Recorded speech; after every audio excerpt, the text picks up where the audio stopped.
Muito bem, essa é a Conexão Futura ao vivo aqui pelo seu canal Futura e também pela internet. Convido você a conhecer o nosso site, futura.org.br, que já está aí na sua tela, para você saber tudo sobre a nossa programação. Bom, e amores chegam ao fim, casais se separam e filhos têm que aprender a conviver com o término dos laços que mantinham os pais unidos. Mas e quando, em meio a essa separação, um dos responsáveis tenta fazer com que a criança ou o adolescente chegue a odiar o outro responsável? Pois é, esse comportamento, chamado de alienação parental, acontece geralmente após um divórcio, mas pode também ocorrer aí nos momentos finais de um relacionamento. A mãe ou o pai utiliza a relação com a criança como artifício para conseguir atingir a outra parte envolvida no conflito. O que muitas vezes não é levado em conta são os impactos e os traumas que esse tipo de conduta pode causar ao longo de toda a vida dos filhos. Para falar mais sobre esse assunto, a gente recebe aqui no estúdio a Alexandra Ullmann, ela que é psicóloga e advogada especialista na área familiar.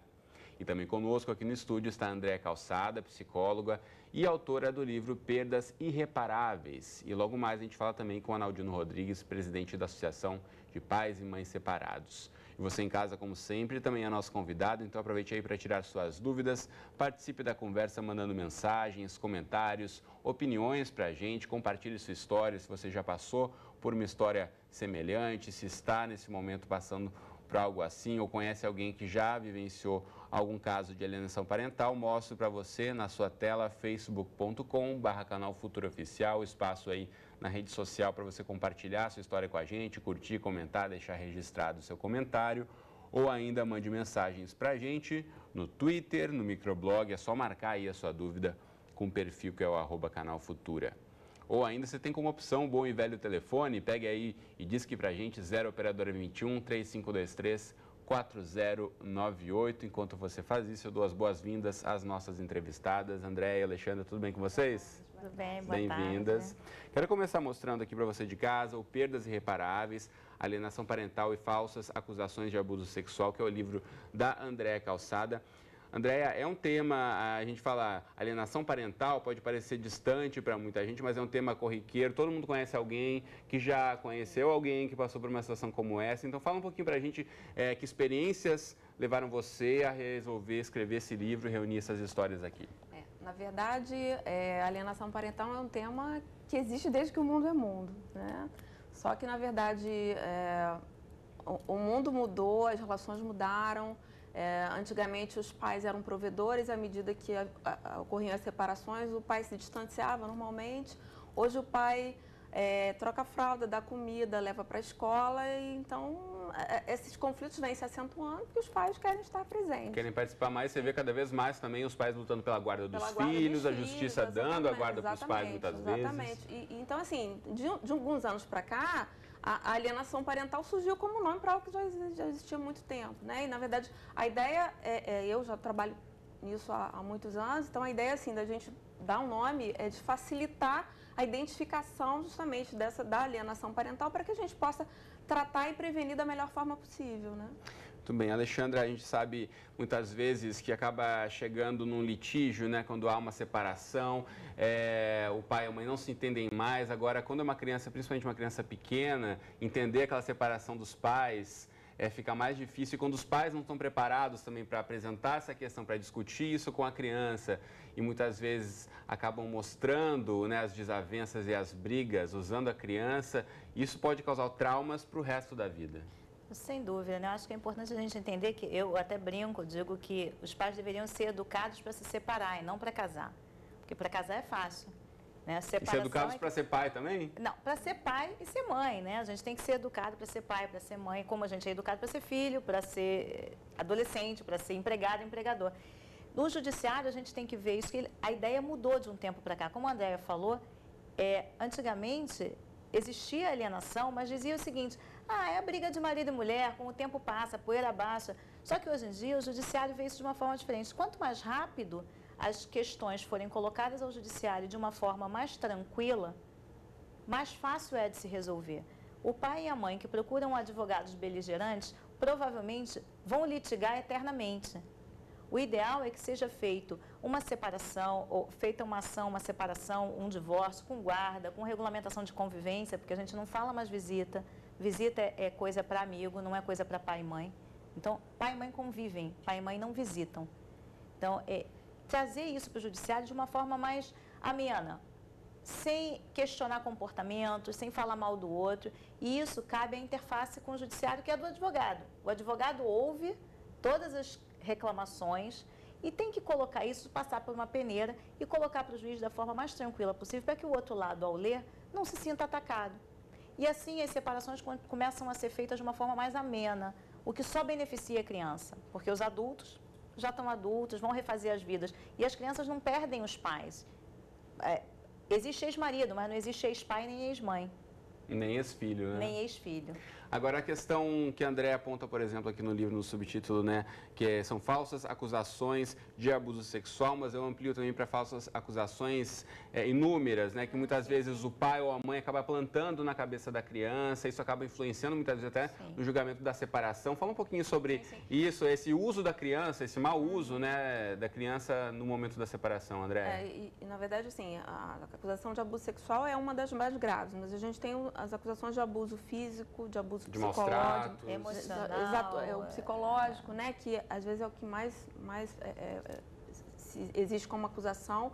Então, assim, usar a criança como arma de vingança, né, nesse litígio é algo que é comum, porque na verdade as pessoas muitas vezes se separam em meio a ódio, a mágoa, a ressentimento, e muitas vezes usam a criança para punir o outro.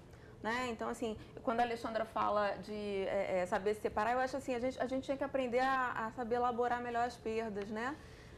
A modificar as relações. Tá, era meu marido, mas passa a ser meu amigo, o pai dos meus filhos, com quem eu vou ter que, de alguma forma, conviver a vida inteira. Ou ao menos uma pessoa por quem se tem respeito, né? Por quem se tem respeito. E, na verdade, o que acontece, assim, começa a se falar mal de um, né, para as crianças do outro, e o problema maior, né, desse novo olhar, né, de atuação no judiciário, né, e de alguns advogados, infelizmente ainda uma parte muito pequena, é prevenir todo o dano e toda a sequela que ocorre com as crianças quando, na verdade, ela acredita, por exemplo, que o pai abusou sexualmente dela. Quer dizer, isso causa crenças tão negativas sobre ela, sobre o mundo, que geram problemas psicológicos e psicopatologias muito graves. Agora eu pergunto a vocês, nesse momento, muitas vezes é difícil mesmo para o profissional, seja para o psicólogo ou para o advogado, de conseguir identificar se aquela acusação é fato, se é mentira, se foi plantada por um dos parceiros. Como é para o profissional receber uma denúncia como essa e que abordagem deve ser indicada? Bom, no caso, eu posso falar no caso do advogado. Eu acho que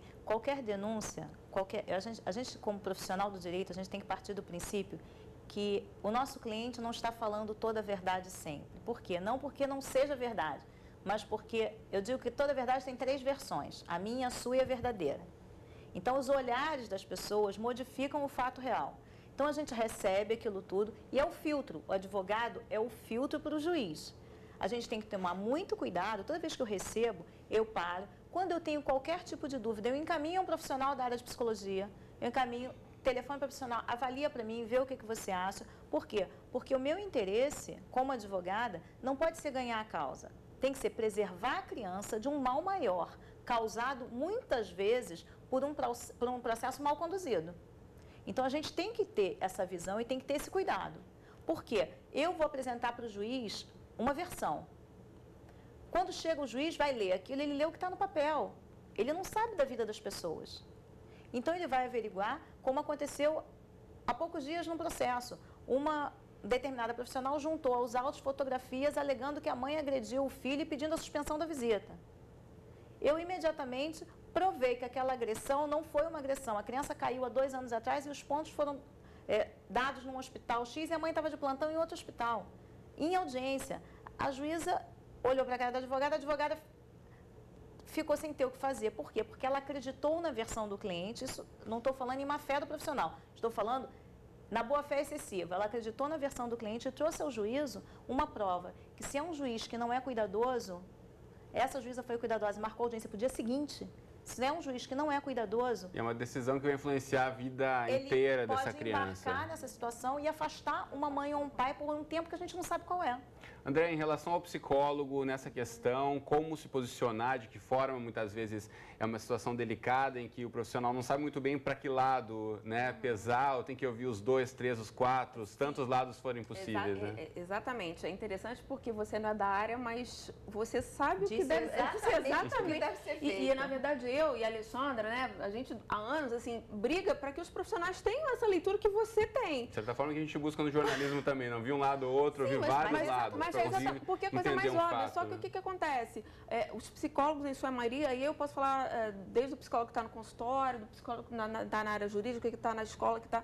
O que eles fazem? Ouvem o lado de um dos genitores, ouvem o relato da criança e a criança diz, papai me bateu. Aí bota lá, o pai bate... Solicita o afastamento. Solicita o afastamento. Com abuso sexual... Vem aqueles termos todos, porque eu estou na televisão, não vou nem abordar, mas são termos de abuso sexual, né? Quando, na verdade, às vezes você tem casos, por exemplo, de como é que você faz a higiene de uma criança, por exemplo, de 3, 4 anos de idade. Você tem que colocar a mão nos genitais da criança, né? E aquilo, dependendo de quem ouve, do objetivo, vai virar um abuso sexual. São acusações subjetivas, né? E assim, você não tem prova, o ML é sempre negativo, né? É sempre negativo e é sempre aquela coisa. Existe um filme muito interessante, que até foi para o Oscar agora, não ganhou como melhor filme internacional, que é A Caça, que fala justamente sobre a fala de uma criança. Um filme europeu muito bom, recomendado para quem tem mais de 18 anos, acompanhar, procurar. É espetacular o filme, porque é a fala de uma criança mal ouvida. Uma coisa é o que você ouve, outra coisa é o que você escuta, ou vice-versa. A gente tem que saber interpretar o que a criança fala. Então, nesse caso, isso acontece o tempo inteiro. Quando uma criança vem influenciada por um dos genitores, diz assim, olha, se você não disser que o papai te bateu, você nunca mais vai ver a mamãe. Acabou. A criança vai repetir aquilo, isso se chama conflito de lealdade. Ela vai... E uma criança é simples. Se a minha mãe me diz que eu caí de cabeça do berço aos 6 meses de idade, eu vou repetir isso pro resto da minha vida, porque eu vou acreditar. Por que ela estaria mentindo para mim? Que não vai haver a lembrança do fato. A lembrança é implantada. É o que a gente chama de falsa memória implantada. Muito bem. Quero chamar agora também para a nossa conversa o Analdino Rodrigues, que é presidente da Associação de Pais e Mães Separados. Analdino, bem-vindo à Conexão Futura. Tudo bem com você? Muito obrigado pelo convite. Então, de que forma você acredita que trocar ideias, a conversa entre os pais e as mães pode diminuir os efeitos da separação aí, também os traumas que pode gerar no comportamento dos filhos? Olha, a gente acredita basicamente no diálogo, né, entre os pais, porque o litígio ele é a parte mais prejudicial de todo esse problema. De uma relação que terminou relativamente pacífica, com um pequeno litígio, na medida que entra para o judiciário, esse litígio só tende a aumentar e os conflitos se ampliam e as crianças acabam sendo atingidas de muitas vezes de formas irreparáveis. Muito bem, Analdino. Já agradeço a sua participação aqui no Conexão Futura e boa tarde para você. Boa tarde, obrigado. Bom, quero aproveitar aqui e já chamar quem está em casa para participar do nosso programa, mandar o seu depoimento, sua pergunta, sua dúvida para o Facebook do Canal Futura, para o nosso perfil no Twitter, ou ainda ligando para a gente no 0 Operadora 21 3523 4098. Os contatos estão aí na tela para você tomar nota e ligar desde já. Aproveite aí enquanto o programa segue por aqui. Quero colocar a pergunta da Carminha, que mandou pelo Facebook. Obrigado, Carminha, pelo seu recado. Ela pergunta qual a melhor atitude que uma avó deve tomar quando percebe que na sua família ocorre alienação parental. Andréia. Olha, o ideal é tentar mediar a situação. A avó servir como mediadora. Como mediador, né? Assim, porque muitas vezes a gente vê a família entrando para colocar lenha na fogueira. Essa é a pior postura, né? E na verdade, mediar e mostrar para eles o que está sendo feito, né? Dizer, olha, o que vocês estão fazendo se chama alienação parental, por exemplo, e tem essas e essas consequências para os seus filhos. É isso que vocês querem? Né? Então, eu acho que a família tem um papel fundamental, né, de prevenir a gravidade da situação que... Porque no meio desse caso, como vocês disseram, muitas vezes as emoções estão muito afloradas, a pessoa está com sangue quente e muitas vezes nem para perceber o que está fazendo. Então, muitas vezes o familiar de fora, observando, ou um amigo, pode ajudar, de repente, a pessoa a parar e olhar de fora a própria situação que está se colocando. Porque a raiva cega, né? Então, muitas vezes, assim, você está com tanto ódio que você não consegue nem lembrar que você tem filho no meio. Você quer vomitar, jogar isso em cima do outro e a criança está no meio, né? É importante a gente pensar o seguinte, normalmente a alienação vem de famílias de alienadores. Isso é um comportamento repetitivo. Isso não é uma coisa... Então, se o pai ou a mãe passaram por isso, vão fazer isso também? Existe muito casos de mulheres muito fortes que criaram os filhos, as filhas, que estão criando filhos. E que essas filhas, já netas de mulheres muito fortes, acham que não há necessidade do pai para criar um filho. Isso acontece por repetição. É muito difícil uma pessoa dentro da família muito próxima, né, Andréia, perceber a alienação, porque o alienador tende a pegar o entorno dele, a trazer o entorno para ele, a dizer, tá vendo o que o fulano fez? Ele envolve e ele quer trazer para a mesma opinião que ele. Então, tá vendo o que fulano fez? Fulano não veio buscar a nossa filha. Existem casos de mães que preparam a criança para sair e diz, seu pai vem te buscar. Nem avisou o pai. E aí chega para a criança sentada há horas numa cadeira, diz, seu pai não gosta de você, seu pai não veio.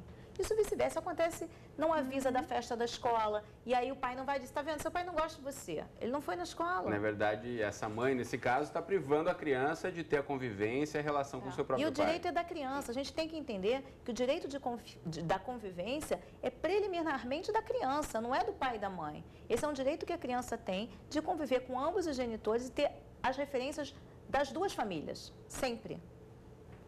Agora, a questão que eu diria, por exemplo, num caso de uma traição, que muitas vezes uma separação acaba passando por isso, isso agrava ainda mais, né? Seria essa lenha na fogueira que você colocou, né, André? Assim, quando você tem pessoas um pouco mais centradas, que têm toda uma visão de família, né? E tentam aumentar. É claro que, assim, logo que a separação acontece, esses ânimos ficam alterados e eu já vi pessoas que dizem assim, caramba, eu falei mal dela na frente deles, ainda chega o filho, desculpa. Isso acontece. Isso acontece, faz parte, mas isso na alienação parental é aquela coisa contínua, você distorce a imagem da criança sobre o outro genitor, né? Então, assim, na verdade, o que é importante a gente pensar, assim, é uma forma de abuso psicológico da criança. A alienação parental é uma forma de abuso, né? Então, essa responsabilidade que tem que ser tomada também pelos pais. Você falou na questão da separação com a traição, mas é importante a gente lembrar o seguinte, são duas coisas muito diferentes. A conjugalidade, que é homem e mulher, é completamente diferente da parentalidade, que é pai e filho, mãe e filha. São coisas, pode ser um péssimo marido, uma péssima mulher, mas ser um ótimo pai e uma ótima mãe. E mesmo que não seja, é o pai e mãe que aquela criança tem. E que ela escolheu, né? E eu sempre digo para os meus clientes, quando os clientes chegam lá, mas ele é isso, ela é aquilo. Para, quem escolheu foi você. Então, em algum momento você gostou da pessoa, você teve... Então, vamos tentar amenizar qualquer coisa para que o seu filho no futuro, porque é um comportamento do alienador, pegar o processo inteiro e mostrar para a criança, fazer a criança ler. Então, a criança chega e diz assim, você quer me roubar da minha mãe, eu li o laudo da psicóloga. Eu li o laudo da psicóloga, diz que eu sou isso, que você é aquilo. O pai e a mãe que querem proteger a filha ou o filho, protegem até do processo judicial. Não mostram peças, não falam sobre isso. O discurso que eu digo para os meus clientes é o seguinte, fala alguma coisa do processo, filha, isso é assunto de adulto, não é assunto para você. Não é problema seu, papai e mamãe vão decidir.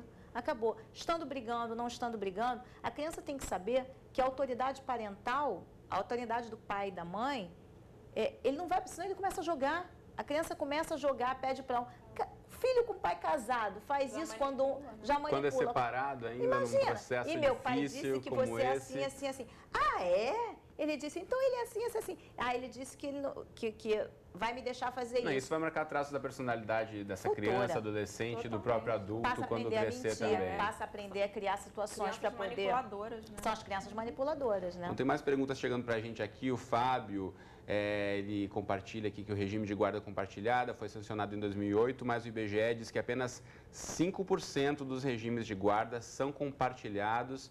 Então, quais os motivos? Como vocês conseguem entender isso? Não, eu acho o seguinte. Primeiro, a gente não tem como ter um censo absolutamente certo sobre isso, porque os processos de direito de família correm em segredo de justiça. A gente pode fazer um balanço. Não há como... Primeiro, os grandes centros, Rio de Janeiro, São Paulo, todos os grandes centros, a gente tem um número de guarda compartilhada maior, muito maior. Porque o entendimento do judiciário é no sentido de que a guarda compartilhada é a melhor para a criança. Eu, no meu escritório, 99% dos processos, a gente oferece a guarda compartilhada quando está pela mãe ou pelo pai. Por quê? Porque a guarda compartilhada não é divisão de tempo, não é diminuição de pensão, é simplesmente um compartilhamento de responsabilidades. E aí, cada caso, em cada casal, vou conseguir achar a melhor solução. Sim. Nós temos guarda compartilhada com pais morando um fora do Brasil, outro dentro do Brasil, um no estado. A distância não faz diferença, é simplesmente das pessoas conseguirem resolver em conjunto questões relativas aos menores. E quando o juiz dá uma guarda unilateral para um dos genitores, ele simplesmente está corroborando com a tese de que um é melhor que o outro. E aí, quando há um alienador no jogo, ele é o primeiro a dizer, está vendo? Eu sou melhor que o seu pai porque eu já tenho a guarda unilateral, quem manda sou eu. Então, a gente tem que tomar muito cuidado para não oferecer ou não defender a guarda compartilhada, que é uma grande arma contra a alienação. Unilateral. A compartilhada é uma grande arma contra a alienação. Contra a alienação, de fato, porque divide a responsabilidade de pai e mãe. A gente está chegando já no finzinho do programa. Eu queria só passar por uma questão aqui que a Marli manda para a gente lá de Brasília. Obrigado, Marli, pelo seu recado. Que é, de certa forma, muitas vezes a alienação ela é somente de pais e mães, ou se, por exemplo, quero afastar o avô ou a avó, o termo também pode ser utilizado e também tem que ser tratado dessa forma. E muitas vezes, assim, existem muitos casos, por exemplo, em que o avô e a avó alienam dos pais.